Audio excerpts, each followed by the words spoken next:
Metre को हम लोग क्या लिखेंगे? It is a instrument which detect current in the circuit. हाँ, सुनाई दे नहीं रहा इनको, नहीं समझ पाए? आ गया तुम्हें? क्या लिखेंगे? गैल्वेनोमीटर क्या है? एक इंस्ट्रूमेंट है।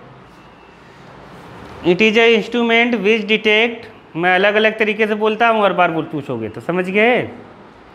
विच detect current in the circuit,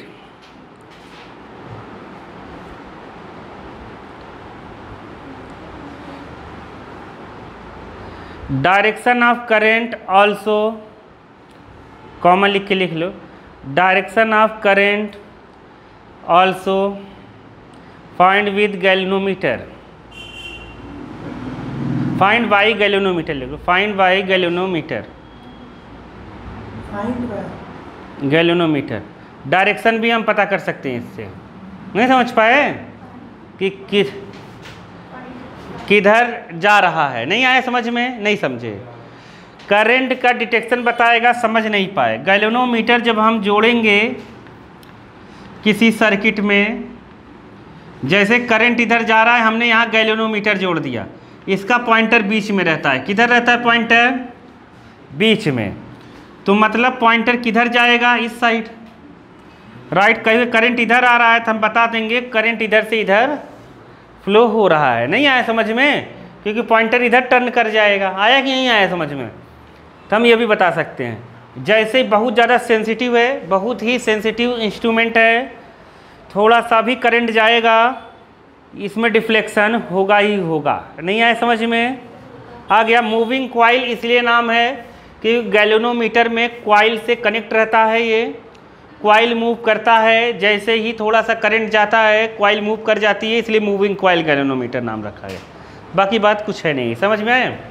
तो गैल्वेनोमीटर एक क्या है? इंस्ट्रूमेंट जो करंट को क्या करता है? डिटेक्ट करता है, बताता है करंट फ्लो हो रहा है कि नहीं हो रहा है। करंट इधर से फ्लो होगा तो पॉइंटर इधर घूमेगा, इधर से फ्लो होगा तो पॉइंटर उधर जाएगा। बस कहानी खत्म। नहीं आया? आ गया ना? नहीं आया क्या तुम्हें?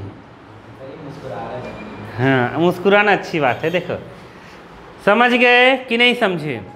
गैल्वेनोमीटर में अपने को पूरा डायग्राम बनाना नहीं है, मैं बार बार बता रहा हूँ। गैल्वेनोमीटर का पॉइंटर ऐसे स्प्रिंग से कनेक्टेड है। समझ गए? कल मैंने बताया था, अगर ये स्प्रिंग में, जैसे इसमें ये ऐसे अगर होता है तो स्प्रिंग मुड़ जाता है। क्या होता है? मुड़ जाता है। इसका जो टॉर्क, मतलब एक टॉर्क प्रोड्यूस होता है। ये कॉइल से कनेक्ट है। कॉइल से क्या है? कॉइल है ना, इसमें कॉइल रहेगा। इसमें भी क्या रहेगी? कॉइल रहेगी। किसके बीच में? मैग्नेटिक फील्ड के बीच में। लेकिन इसकी कॉइल ऐसा देखोगे रेडियली है। देखो बुक में बना होगा, बुक में बना है ना? बुक में बना है कि नहीं? ऐसे हॉर्स शू मैग्नेट के जैसा होगा, ऐसे इस टाइप की होगी। यहाँ पर ऐसे मैग्नेटिक फील्ड बना होगा। बना है ना? अरे बना होगा, देखो तो बना है ना? तो इस तरीके से कुछ बना होगा बुक में। तो अपने पूरा डायग्राम फाइग्राम बनाना नहीं है। यहाँ पे कॉइल है, यहाँ पे पॉइंटर है, पॉइंटर बीच में इधर उधर जाएगा। तो यहाँ पे कल मैंने बताया था, जैसे चाबी भरने वाली गाड़ी में, या गाड़ी जो पीछे करके से खींचते हैं तो उसमें एक स्प्रिंग लगी होती है। वो स्प्रिंग खींच जाती है, जिसकी वजह से गाड़ी मतलब ऐसे रोटेट हो जाती है, ज़्यादा मुड़ जाती है, बेंड हो जाती है। तो ज़्यादा बेंड होगी तो उसमें टॉर्क आता है, जिसकी वजह से फिर से वो आगे जब खुलती है तो गाड़ी आगे बढ़ती है ना। इतना अपनी ज़्यादा डिटेल लिखना नहीं है, मैं इससे बता रहा हूँ तुम्हें। अब हम लोगों ने ये पढ़ लिया था, इसको जनरल भाषा में हम कहें तो हम लोगों ने पढ़ लिया था क्या? ये सब बनाने की ज़रूरत नहीं है, एकदम टेंशन मत लो, मैं केवल समझाने के लिए कर रहा हूँ। अब ध्यान से सुनो। इसमें जब करंट जाएगा कॉइल में तो कॉइल रोटेट कर जाती है। तो इसका प्रिंसिपल क्या हुआ? Current carrying coil placed in magnetic field, है कि नहीं है? इसका प्रिंसिपल क्या होगा? जब करंट कैरिंग वायर प्लेस्ड हो कहाँ पर, या करंट कैरिंग कॉइल प्लेस्ड हो इन मैग्नेटिक फील्ड में, तो उस पर क्या लगेगा? एक फोर्स, और कॉइल क्या कर जाएगी? रोटेट कर जाएगी। इसी प्रिंसिपल पर ये बेस्ड है। कौन? समझ गए? तो फोर्स एक्टिंग कहाँ पर? Force acting current carrying loop when current carrying loop placed in magnetic field, यही उसका प्रिंसिपल है। क्या है? प्रिंसिपल है। लिख लो अपनी भाषा में बनाकर। समझ गए नहीं?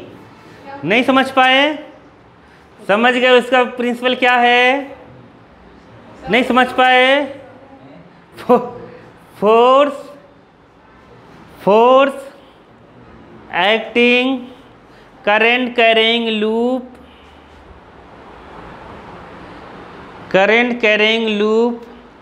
When loop placed, current carrying loop के बाद कॉमा लगा देना, when loop placed magnetic field, in the magnetic field लिख दो, इन द मैग्नेटिक फील्ड। समझ गए कि नहीं? नहीं समझे? मतलब ये सीधा सीधा करंट कैरिंग लूप के ऊपर एक फोर्स लगता है। जब उस करंट कैरिंग लूप को हम मैग्नेटिक फील्ड में रखते हैं, यही इसका प्रिंसिपल है। मतलब इसी पर ये काम करता है। नहीं आया समझ में? नहीं आया? आ गया ना? कहने का मतलब है। तो समझ नहीं पा रहे हो क्या? समझ गए ना? समझ में आ रहा है कि नहीं तुम लोगों को? आ रहा है ना? अब जब इस पर एक फोर्स लगता है तो घूमता है, तो एक टॉर्क प्रोड्यूस हो जाता है। इसमें क्या हो जाता है? टॉर्क प्रोड्यूस इन इस कॉइल में टॉर्क कितना प्रोड्यूस हुआ था कल हम लोग पढ़े थे। हाँ अरे तो हम लोग पढ़े थे ना, तो लिख लो torque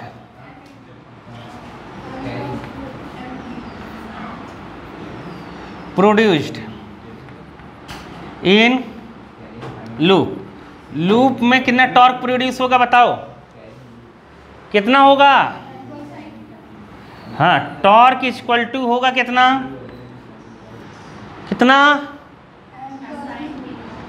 M B sine theta. अगर तुम ध्यान से देखोगे तो एम को तोड़ा होगा तो लिखा होगा N I A B sine theta. आया समझ में कि नहीं आया? अब यहाँ पर जो मैग्नेटिक वाला चीज़ है, मतलब ये नॉर्थ एक साउथ होगा, जो मैग्नेट वाली कहानी है, इसमें कॉइल ऐसे रेडियली इनवर्ट जा रहा, मतलब ऐसे जा रहा है, तो मतलब ये सेंटर की तरफ ही जाएगा। किधर जाएगा? सेंटर की तरफ। तो ये 90 डिग्री बनाएगा, तो यहाँ पर थीटा 90 रहेगा। थीटा कितना रहेगा? तो टाउ जो इसका आएगा किसके लिए? गैल्वेनोमीटर के लिए जो टॉर्क आएगा वो कितना आएगा? N I A B. कितना आएगा? N I A B. ये टॉर्क किस में है? किस में है? कॉइल में। जो कॉइल किस में लगी है? गैल्वेनोमीटर में। किस में लगी है? गैल्वेनोमीटर में। आया समझ में कि नहीं आया? कुछ रेडियल मैग्नेटिक फील्ड है, इसलिए 90 बन रहा है। ठीक है, uniform radial magnetic field. Book में देखो, जहाँ ये टॉर्क दिया है वहाँ मार्क कर लो, कम से कम ये तो लगे बुक से पढ़ा है। देखो स्प्रिंग दो टाइप की होती है। कितनी? नॉर्मली हम लोग एक ऐसी वाली स्प्रिंग देखा होगा तुम लोगों ने, इससे अगर हम कुछ बांध के ऐसे थोड़ा सा खींच दें, इसके इलास्टिक लिमिट के अंदर अगर खींचें तो ये फिर से वापस आ जाती है। आती है कि नहीं आती है? हाँ, पिन में लगी होती है, फिर से वापस आ जाती है। तो तुम लोगों ने पढ़ा होगा 11th में कि इसको जब खींचते हैं तो इसके अंदर की तरफ एक लगता है रीस्टोरिंग फोर्स। क्या लगता है? Restoring force. समझ गए कि नहीं?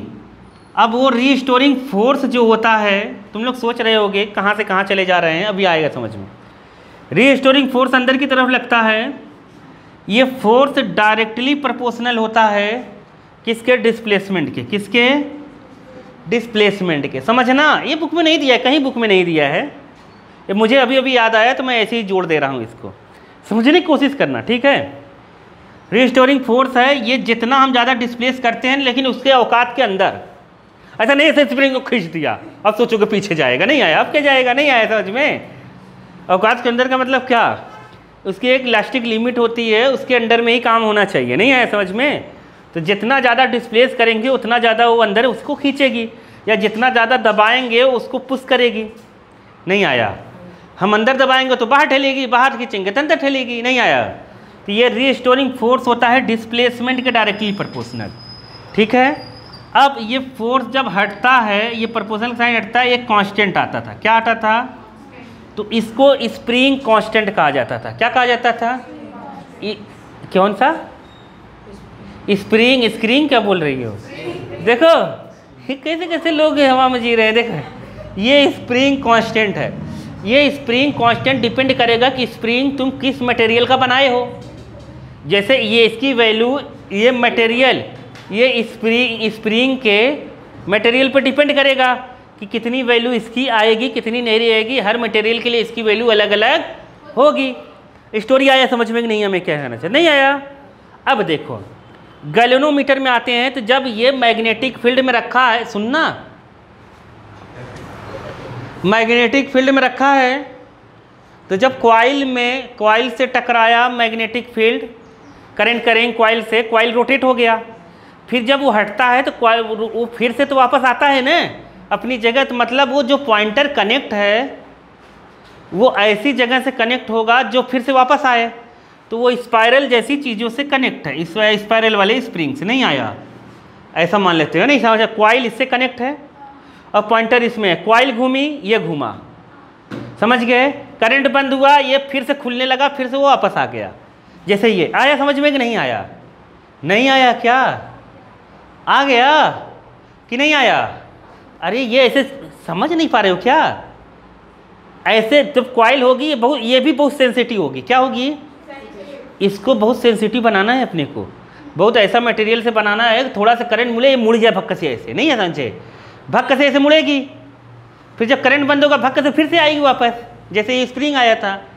तो मतलब अब जो ये टॉर्क है, इसमें देखो, इसमें लीनियर मोशन था तो फोर्स था, इसमें मतलब ये रोटेशनल मोशन हो रहा है, इसलिए टॉर्क लगेगा। क्या लगेगा? टॉर्क। दो फोर्स लगेंगे। तो इसमें जो टॉर्क होगा, टॉर्क रीस्टोरिंग, ये कौन सा फोर्स था? रीस्टोरिंग। ये तो घूमने वाला हो गया, ये बाहर से घुमाने वाला हो गया, मैग्नेटिक फील्ड जो लगाया। अब उसे फिर से वापस लाने वाले को क्या कहेंगे? Restoring torque. क्या कहेंगे? Restoring torque. देखोगे बुक में नीचे लिखा होगा वो टॉर्क। अच्छा दिया नहीं, इसमें नहीं दिया। चलो देखो समझ गए? मैं सोचा दिया होगा, रीस्टोरिंग दिया है ना, दिया होगा। ये सोचता है कि बच्चे पढ़े लिखे हों तो मेरा बुक पढ़ पाएंगे, नहीं पढ़ पाएंगे। समझ गए? एनसीईआरटी यही है, रीस्टोरिंग टॉर्क। अब रीस्टोरिंग टॉर्क किसके डायरेक्टली प्रोपोर्शनल होगा? तुम लोग खुद बताओ। देखो बात समझो, इसमें जितना ये डिस्प्लेसमेंट होता था उसके था। अब इसमें ऐसे घूमेगा ना, एंगल घूमेगा। क्या घूमेगा? वो पॉइंटर जो होगा, समझ नहीं पा रहे हो क्या? समझ गए ना? देखो ये जो पॉइंटर होगा वो ऐसे घूमेगा तो यहाँ एक एंगल घूमेगा कि नहीं घूमेगा? इस एंगल के डायरेक्टली प्रोपोर्शनल होगा कि नहीं होगा? जितना ज़्यादा वो घूमेगा उतना ज़्यादा वो रीस्टोरिंग लगाएगा। आया? तो डायरेक्टली प्रोपोर्शनल हो गया अल्फ़ा के। किसके हो गया? अल्फ़ा। मेरा अल्फ़ा डायरेक्टली प्रोपोर्शनल एक जैसे ही लग रहा होगा, लेकिन तुम लोग समझ जाना। आया कि नहीं आया समझ में? देखो बुक में अल्फ़ा फाई लिखा है, बहुत अच्छा है। फाई लिखा है, बहुत बढ़िया है। फाई को हम क्या कह दिए हैं यहाँ पर? देखो बुक में लिखा होगा फाई। देखो क्या नाम दिया है, वही नाम हम भी देंगे। क्या नाम दिया है? Angular deflection. क्या नाम है? समझ गए कि नहीं? किस एंगल से वो डिफ्लेक्ट होगा, किस एंगल से डिफ्लेक्ट होगा उतना रीस्टोरिंग लगेगा। स्टोरी आ गई कि नहीं आएगी इसकी? नहीं आया? आ गया ना? यहाँ जो F = हम लोगों ने बनाया ना -k और फाई रहता है, वहाँ पर क्या रहता है? -k, फाई नहीं, -k और x रहता है वहाँ पर। समझ गए? वो माइनस मैंने इसलिए नहीं लगाया, मैंने सोचा तुम लोग जानते होगे। छोड़ो जाने दो, तुम लोग कुछ नहीं जानते। ये आया कि नहीं आया तुम लोगों को समझ में? आ गया? ये क्या है? फाई क्या है? एंगुलर, हाँ, डिफ्लेक्शन। नहीं समझ पाए? तो एंगुलर मतलब कितना पॉइंटर एंगुलर डिफ्लेक्ट होगा। आया समझ में कि नहीं आया? जितना ज़्यादा एंगुलर डिफ्लेक्ट होगा उतना ज़्यादा रीस्टोरिंग लगेगा उसको वापस लाने में। समझ नहीं पा रहे हो क्या तुम लोग? तुम पगले हो क्या? जैसे स्प्रिंग खींची उतना ही अंदर लाने में कोशिश करेगा ना, उतना ही फोर्स लगा के। पगलू नहीं आ रहा क्या तुम लोगों को? तो अब अगर हम लोग ये रीस्टोरिंग है, restoring torque the equal to लगाएंगे तो मैंने बताया था एक कांस्टेंट आएगा। क्या आएगा? एक कांस्टेंट आएगा। तो यहाँ पर इस कांस्टेंट को के लिखेंगे। क्या लिखेंगे? के। वहाँ भी क्या लिखा था? के। वहाँ पर स्प्रिंग कांस्टेंट कहा था, यहाँ पे हम लोग क्या कहेंगे? Torsional constant of the spring. कौन सा कांस्टेंट है? टॉर्सनल। नाम जो दिया है वही रखेंगे, हम लोग अपने मन से नाम बदल नहीं सकते। समझ गए? तो के क्या है?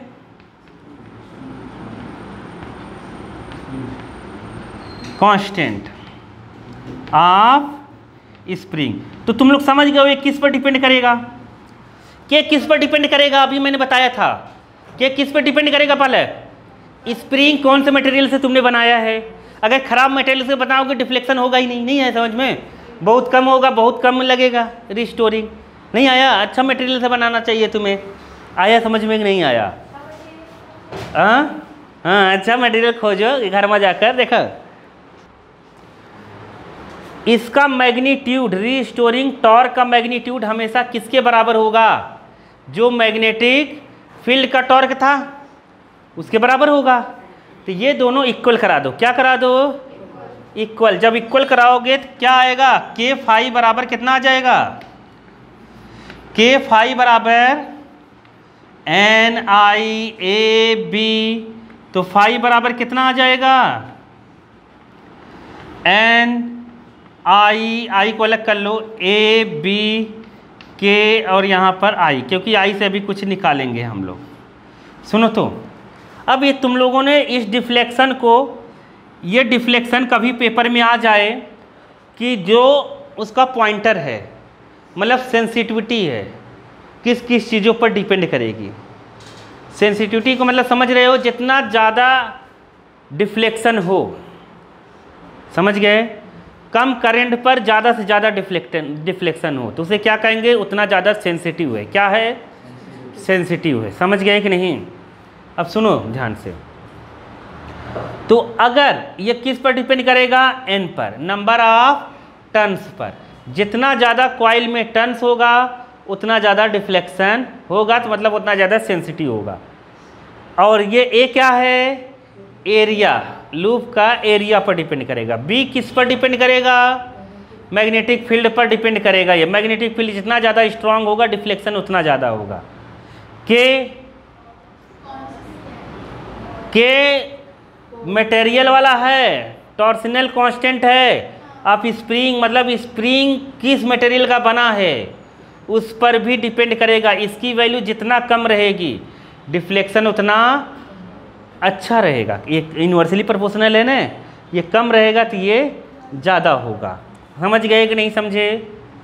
यहाँ तक स्टोरी आ गई कि नहीं आएगी? नहीं आई? आ गई ना? अब लिख लेते हैं सेंसिटिविटी। क्या लिख लेते हैं?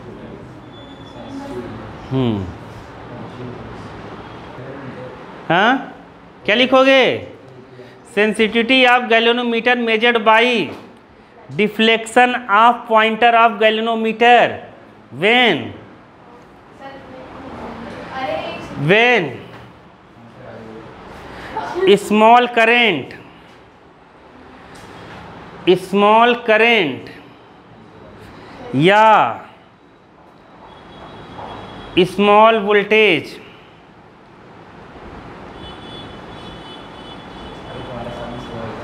अप्लाई। समझ गए?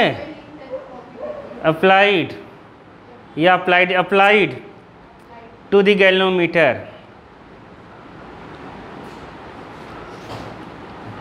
अगर हम गैल्वेनोमीटर में छोटा सा क्या करेंगे, मतलब बहुत थोड़ा सा करंट फ्लो कराएं या बहुत थोड़ा सा हम लोग वोल्टेज दें गैल्वेनोमीटर के, तो उसमें जितना डिफ्लेक्शन होगा उसके पॉइंटर में, उसको हम किससे मेजर करेंगे? उसकी सेंसिटिविटी से। नहीं आए समझ में? जितना ज़्यादा सेंसिटिव होगा डिफ्लेक्शन उतना ज़्यादा होगा। अरे आया कि नहीं आया? कम से कम जितना, मतलब सेंसिटिव होने की मतलब है बहुत थोड़ा सा भी करंट अगर जाए तो उसमें डिफ्लेक्शन होना चाहिए। सेंसिटिव होने का मतलब यही है ना, जैसे देखो तुम लोग रोज अगर डंडे यहाँ मार खा रहे हो तो तुम्हारे हाथ की सेंसिटिविटी खत्म हो जाएगी धीरे धीरे, मतलब उतना नहीं लगेगा जितना पहले लगता था। नहीं आया समझ में? तो ऐसा ऐसा हो जाएगा। तो ये हाँ नहीं समझे? समझ गए? सेंसिटिविटी का मतलब ये है, मतलब गैल्वेनोमीटर देखो एक ही काम करता है, करंट को डिटेक्ट करता है। वो कैसे पता करते हैं हम? उसके पॉइंटर को हिलने से। कैसे पता करते हैं? पॉइंटर के हिलने से। समझ गए कि नहीं? पॉइंटर के हिलने से हम पता कर लेते हैं ये कितना सेंसिटिव, मतलब कितना करंट मतलब वो कर रहा है, डिटेक्ट कर रहा है कि नहीं कर रहा है। तो अगर थोड़ा सा भी हिलेगा तो हम पता चल जाए करंट जा रहा है, तो थोड़ा सा भी करंट जाना चाहिए, उसे हिलना जरूर चाहिए। नहीं समझ पाए? तो डिफ्लेक्शन से हम मेजर कर लेंगे। अब सेंसिटिविटी दो टाइप की है। कितने? दो टाइप की सेंसिटिविटी है। पहला जो है, पहला लिखो करंट सेंसिटिविटी। क्या? करंट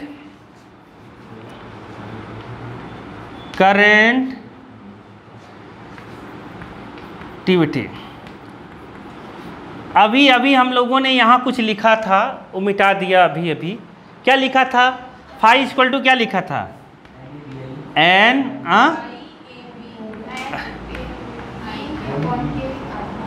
अपॉन के, अरे चुप रहो, ए बी यहाँ पर आई। अब देखो करंट अगर लेते हैं पर यूनिट करंट में, सुनो ध्यान से, पर यूनिट करंट में जो एंगल ऑफ डिफ्लेक्शन होगा, क्या होगा? Angle of deflection. जो हम लोग पॉइंटर डिफ्लेक्शन लिखे ना, उधर पॉइंट का डिफ्लेक्शन, उसे हम डायरेक्ट एंगल ऑफ डिफ्लेक्शन भी लिख सकते हैं। तो मतलब ये क्या है, बात को समझो। अगर करंट को 1 कर दिया जाए, क्या कर दिया जाए? 1। समझ गए? करंट को 1 कर दिया जाए, समझ पा रहे हो कि नहीं? अगर करंट को 1 कर दिया जाए तो उसमें डिफ्लेक्शन कितना आएगा? वो कहलाएगा क्या? Current sensitivity. समझ गए कि नहीं? तो हम लोग क्या लिखेंगे? Angle of deflection in per unit current. क्या क्या है ये? Angle of deflection in per unit current. Current का मतलब इलेक्ट्रिक करंट। तो मतलब इसको हम ऐसे लिख सकते हैं फाई बाई आई से। किससे लिखेंगे? Phi by I. तो आई उधर का इधर आ जाएगा, या कह दो कट गया, तो कितना आ जाएगा? एन आई बी बाई के। कितना आ जाएगा? अरे आया ए है, क्या है? A. N A B by A B मत समझना इसको, ये ए का मतलब एरिया है यहाँ पर, ए का मतलब क्या है? बी का मतलब, हाँ समझ गए कि नहीं? के का जानते हैं टॉर्सनल कांस्टेंट। नहीं आया समझ में? Of spring. ये आया कि नहीं आया? सेंसिटिविटी समझ में आ गया कि नहीं आया? Angle of deflection in per unit current. अब इसकी बताओ यूनिट कितनी होगी, आज बता दो। एसआई यूनिट कितनी होगी इसकी? मुंह खोल के बोलो। करंट सेंसिटिविटी की एसआई यूनिट कितनी होगी और डायमेंशनल फार्मूला कितना होगा? देखो बुक से देख सकते। मान लो अपने को आ गया, अब देखो कि नहीं पगली होगी तुम लोग। सुनो, अपने को आ गया करंट सेंसिटिविटी की यूनिट बताओ। ये तो मैंने ऐसे ही लिखा था टाइम पास के लिए, उससे आया कैसे है उसके बताने के लिए। नहीं तुम लोग वो भी लिख दिए, पता चला वो भी लिखवाया है। नहीं आया? देखो सुनो, आगे अंदर समझने, देखो सुनो, तो वहाँ से आया। अब बात को सुनो, कबाड़ी है एकदम। देखो एंगल ऑफ डिफ्लेक्शन, सुनो तो एंगल की एसआई यूनिट हो रही है रेडियन। क्या होती है? तो अपने को इससे मतलब इससे क्या करेंगे? ये क्या हो गया? रेडियन। और इसकी होती है एम्पियर। हो गया, खत्म खत्म। अरे करंट की एसआई यूनिट एम्पियर, इसकी रेडियन, रेडियन पर एम्पियर। अरे हो गया। कितना आया? रेडियन पर एम्पियर। एम्पियर को ऐसे लिख सकते हैं। अरे आया कि नहीं आया? यहाँ ए एरिया है, एरिया नहीं मतलब यहाँ ए एरिया है, यहाँ ए एम्पियर है। नहीं कंफ्यूज मत हो जाना। वो ए आया कि नहीं? क्या बोले? रेडियन पर एम्पियर। बहुत इजी है कि नहीं है? तब कौन सी यूनिट रहेगी ये? SI यूनिट क्या है? अरे एंगल की SI यूनिट रेडियन, करंट की एम्पियर, रेडियन पर एम्पियर। इतना इजी था, तुम लोग बता नहीं पाए, बेइज्जती हो गया। ये तो नहीं आया देखो आया, तो इसकी यूनिट होगी रेडियन पर एम्पियर। बाप, रेडियन किसकी यूनिट है नहीं पता? एंगल की। अरे कोने में लिख लो, नहीं पता तो। SI unit of plane angle जो होता है रेडियन। क्या होता है? रेडियन। अरे पगले हो क्या तुम लोग? नहीं आया? नहीं आया क्या? क्या कन्फ्यूजन है? कर दिया, बहुत बढ़िया। देखो अब सुनो, यहाँ पर सुनो तो, अब अपने को इसकी लिखनी है, इधर देख लो, तुम लोग कहाँ देखते रहते। इसकी लिखनी है डायमेंशनल फार्मूला। क्या लिखना है? तो डायमेंशनल फार्मूला अगर लिखना है तो बताओ लिख लोगे कि नहीं लिख लोगे? याद रखो, रेडियन का कुछ डायमेंशनल फार्मूला नहीं होता, एंगल का कोई डायमेंशनल फार्मूला नहीं होता, टेंशन नहीं लेना। एंगल का डायमेंशनल फार्मूला खत्म, समझ गए? और इधर ए का कितना होता है? ए मतलब एम्पियर। एम्पियर का ए का ए ही होता है। ए का कितना होगा? ए ही होगा। A-1 कितना होगा? अरे अच्छा आ गया ये तो। नहीं आया प्लस समझ लोगे तुम लोग, मुझे पता है। देखो इधर देखो, तब कितने हैं? देखो इधर आ जाओ, A-1, इसको हम लोग लिख सकते हैं M0 L0 A-1। अरे नहीं आया क्या समझ में? तो लोग अपने मन से नहीं निकाल पाओगे बाबा? नहीं आया? के टॉर्सिनल कांस्टेंट है ना, ध्यान से सुनना। ये समझ गए कि नहीं? मिटा दूं? देखो सर आपको पता है हाँ, पूरी आ रही है। मुझे मत बताओ कुछ भी। चलो देखो, के टॉर्सिनल क्या है? कांस्टेंट है। तो के टॉर्सिनल कांस्टेंट है, ध्यान से सुनो। के की अगर वैल्यू पूछ रहा है तुम्हें, के का महारद्दी हैं ये लोग। देखो के इक्वल टू कितना हो जाएगा? NABI, आई इधर हो गया, के उधर कर दो, नीचे 5 आया। समझ में कि नहीं? 5। तो बताओ n नंबर ऑफ टन्स है। n क्या है? इसकी कोई यूनिट नहीं होगी। a क्या है? एरिया है। एरिया की यूनिट क्या होगी? Metre square. b की यूनिट टेस्ला, अरे मैग्नेटिक फील्ड की टेस्ला। I की एम्पियर, फाई की यूनिट रेडियन। कितना? अरे आया कि नहीं आया? तुम देखो ये के की यूनिट पीछे दी है क्या? रेडियन -1। अरे ये टॉर्सिनल कांस्टेंट की यूनिट है। अरे आया कि नहीं आया? नहीं आया? ये के क्या है? Torsional constant of spring. अरे समझे कि नहीं समझे? उसकी यूनिट यही है। देखो बुक कौन दिया है कि नहीं? देखते लो, एक बार गलत हो सकता है। मैग्नेटिक फील्ड की टी फॉर टेस्ला, टाइगर नहीं, टेस्ला। SI यूनिट है मैग्नेटिक फील्ड की। नहीं अब टी फॉर पता नहीं क्या समझ रही हो। ठीक है, देखो आ गया नहीं समझ में? अब इसका अगर डायमेंशनल फार्मूला लिखना है, सुनो तो, अगर मान लो इसका डायमेंशनल फार्मूला तुम्हें आया, क्या आया? इसका डायमेंशनल फार्मूला आया था। टेस्ला जो है, पहले मैग्नेटिक फील्ड की डायमेंशनल फार्मूला तुम्हें निकालनी पड़ेगी, जो मैंने बताया था। ये मीटर स्क्वायर है, मीटर स्क्वायर का तो L2 हो जाएगा। इसका ये ए एरिया है, ये एरिया नहीं, एम्पियर है। एम्पियर है, ए का यही रहेगा। अरे एम्पियर है ना, यहाँ ये एरिया था। करंट की SI यूनिट एम्पियर है, एम्पियर रखा है उसकी। नहीं समझे? ए का यही रहेगा, यहाँ L2। और रेडियन का कुछ होता ही नहीं है। अरे रेडियन का डायमेंशनल फार्मूला होता ही नहीं। मतलब तुम्हें किसका निकालना है? टेस्ला बी का। बी का तुम दो तरीके से निकाल सकते हो। कितने तरीके से? दो तरीके से। दोनों तरीके मैंने बताया था, मुंह में मारूंगा, ध्यान से सुन लो तुम लोग। F = QVB साइन थीटा, या F = IBL साइन थीटा। ये पढ़ा था। तो Q से अच्छा I है, I की जगह A रख देंगे तो B कितना हो जाएगा? B equal to F by I L sine theta. B की यूनिट कितना, F का मैंने कहा था ना, F का याद रखना, कहा था कि नहीं? मैंने जब पढ़ाया था पहले डायमेंशन वाला, मैंने कहा था वर्क तक तो याद ही रहना चाहिए, सबका निकाल लोगे तुम तुम लोग याद ही नहीं करोगे। अब कहोगे फोर्थ का कैसे निकलेगा, नहीं अच्छा है।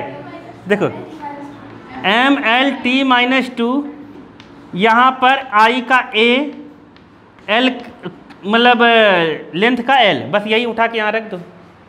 अरे आया कि नहीं आया? तुम्हें इसका डायमेंशन फार्मूला मिल जाएगा कि नहीं मिल जाएगा? अरे नहीं समझे क्या?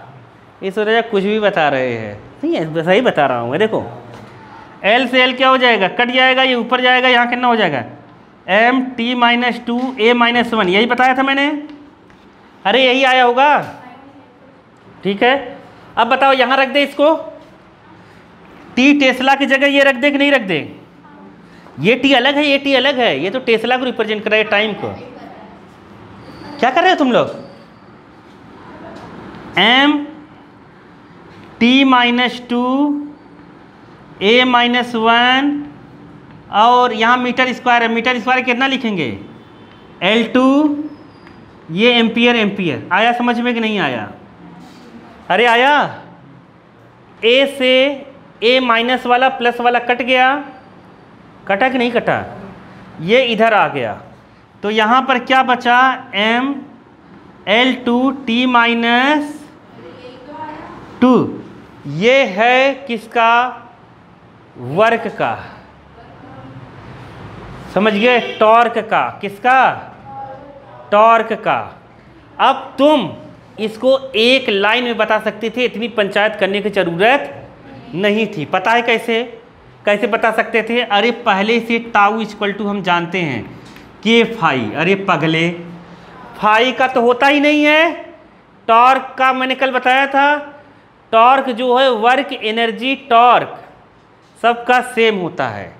Torque equal to force into displacement बताया था, याद करो। टॉर्क इक्वल टू क्या बताया था, ये समझ गए ना? टॉर्क इक्वल टू क्या बताया था, फोर्स इंटू डिस्प्लेसमेंट, मतलब इसका एनर्जी का है ये M L2 T minus to. इतनी पंचायत करने की जरूरत नहीं, यही के की डायमेंशनल फार्मूला है टॉर्सनल कांस्टेंट की। फाई का तो लिखेंगे ही नहीं क्योंकि एंगुलर डिफ्लेक्शन है, एक लाइन में निकल गया। आया कि नहीं आया समझ में? इतनी पंचायत करने की जरूरत नहीं थी। नहीं आया? आ गया? तो अब देखो, अब ध्यान से सुनना। अब ये है, तुमसे ऐसे पूछे कि टॉर्सनल कांस्टेंट की ऐसा यूनिट क्या है, तो हम जूल भी लिख सकते हैं। क्या लिख सकते हैं? क्योंकि ये जूल ही है। अरे ये वर्क ही है ना, ये जूल भी हो सकती है। क्या हो सकती है? जूल, न्यूटन मीटर हो सकती है, कुछ भी हो सकता है। नहीं आया क्या समझ में? लेकिन उससे निकाला है, इसलिए यूनिट वहाँ पर वर्ड रखा गया है। आया कि नहीं आया? कि करंट सेंसिटिविटी किस पर डिपेंड करता है, तो करंट सेंसिटिविटी किस पर डिपेंड करेगा, number of turns per, area पर, मैग्नेटिक फील्ड पे, टॉर्सनल कांस्टेंट पर, स्प्रिंग के। चार चीज़ों पे इसके इन्वर्सली प्रोपोर्शनल रहेगा। ऑब्जेक्टिव में कुछ भी आ सकता है। नहीं आया समझ में? बुक में लिखे हैं सब, इसको मैं लिखूंगा नहीं। अब आया समझ में? लिख नहीं रहा हूं मैं। करंट सेंसिटिविटी इस पर डिपेंड करेगा। अब एक और आएगा वोल्टेज सेंसिटिविटी। क्या आएगा? लिखोगे वोल्टेज सेंसिटिविटी को, क्या लिखोगे? अरे अभी लिखा था ना, एकदम मूर्खा ही हो तुम लोग। फाई इक्वल टू क्या लिखा था, NAB बाई के इंटू आई। अब यहाँ पे वोल्टेज सेंसिटिविटी है, एंगुलर डिफ्लेक्शन। क्या ये क्या है? एंगुलर डिफ्लेक्शन, समझ गए? इन कितना में, पर यूनिट पोटेंशियल डिफरेंस या वोल्टेज। समझ गए कि नहीं? Applied to galvanometer ends. नहीं समझ पाए? नहीं समझे तो क्या होगा? क्या है ये? क्या है? एंगुलर। अरे उसमें लिखा है ना तुम लोगों ने, phi angular deflection in per unit. Voltage को पोटेंशियल डिफरेंस कहते हैं। अरे सुनो तो, नहीं समझ पाए। पर यूनिट वोल्टेज लिखो या potential difference, potential difference applied,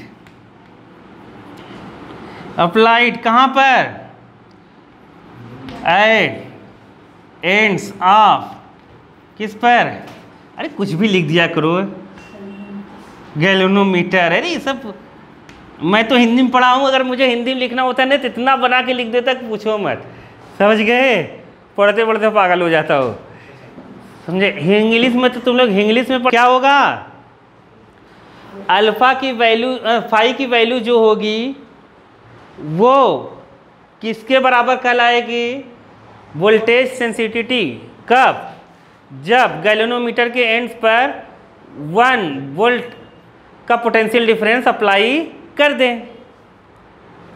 नहीं समझ पाए, यूनिट पोटेंशियल डिफरेंस का मतलब 1 वोल्ट, कितना, पोटेंशियल डिफरेंस को वोल्ट में नापते हैं ना, आ गया कि नहीं।